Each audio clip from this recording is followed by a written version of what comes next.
Hello tout le monde, nouvelle vidéo aujourd'hui sur le Racing Club de Lens. On va parler des deux milieux de terrain, El Ainaoui et Andy Diouf. Pourquoi? Parce qu'il y en aura, à mon avis, forcément un des deux qui quittera le RC Lens à mi-saison. Et si je devais mettre une pièce, je la mettrais plus sur Andy Diouf, hein. En plus, ça tombe bien, il y a des clubs de Première Ligue qui seraient déjà intéressés, hein, pour le recruter là dès janvier.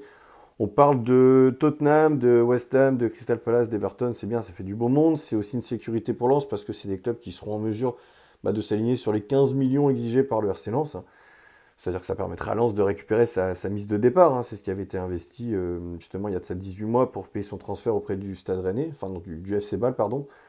Donc voilà, après, je pense que pour lui, Andy Diouf, c'est un joueur qui reste irrégulier malgré tout, mais il a un potentiel de dingue. Il n'est pas international espoir français pour rien.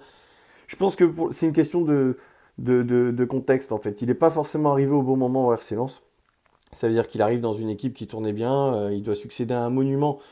Seko Fofana, la saison d'avant, tu finis deuxième à un point du PSG.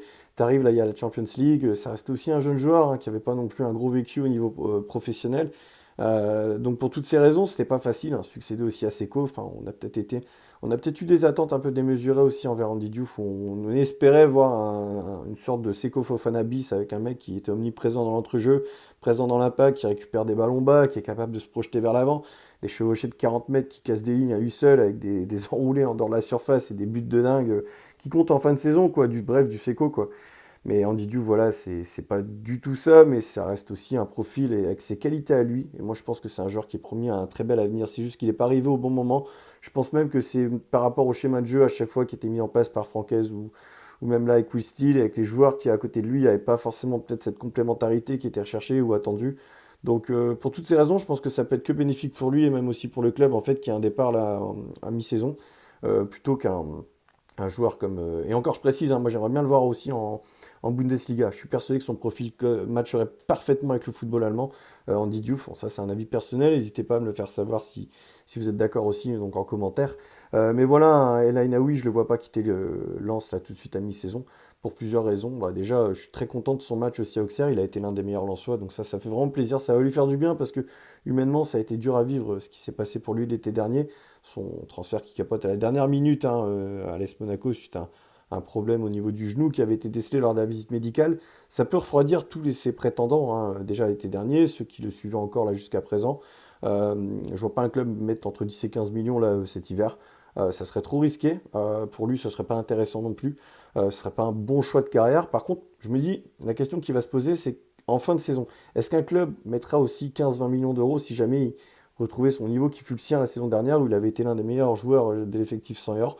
Euh, je pense pas qu'un club prendra le risque à nouveau de mettre autant d'argent en fin de saison. Pourquoi? Parce que s'il opte finalement pour la sélection marocaine, on sait qu'il va y avoir la CAN en janvier 2026.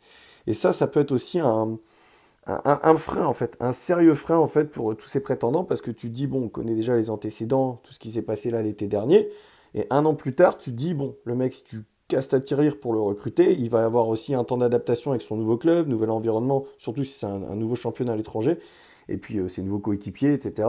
Ça va peut-être prendre du temps, et 5-6 mois après, le mec, il pourrait disputer la CAN avec le Maroc déjà en janvier, quoi, en plein milieu de saison, dans le froid. Enfin voilà, c'est pas forcément le meilleur contexte. Donc en fait, pour toutes ces raisons, je suis persuadé que si El Ainaoui était amené à quitter un jour le RC Lens, ça serait plutôt au plus tôt pour l'été 2026. Et j'espère qu'il en sera de même pour Kusanov. C'est pour ça que je pense comment dire, un Pera da Costa qui pourrait être vendu pour au moins 8 millions d'euros. On parle de plusieurs clubs en première ligue. Et puis un Andy Diouf qui pourrait aussi être vendu pour au moins 15 millions d'euros, là, soit en première ligue ou ailleurs, là, dès cet hiver. Ça pourrait permettre à Lens de récupérer un bon 23 millions d'euros déjà, sans parler de vente de Kusanov ou de Danso. Et ça serait cool de les conserver tous les deux, au moins jusqu'à la fin de la saison. On sait que Lens a un objectif de vente fixé entre 30 et 40 millions d'euros, c'est ce qui a plus ou moins été annoncé. Moi, je pense que l'idée, c'est surtout d'alléger la masse salariale et aussi de faciliter la tâche pardon, à Wistil, parce que tous les jours, avoir un effectif aussi important numériquement parlant, ça doit pas être facile à diriger, parce que ça génère beaucoup de frustration forcément chez certains, puisque avec un tel effectif, il y aura toujours des heureux et des malheureux, quoi. Il y en a que 11 sur le terrain au final, hein.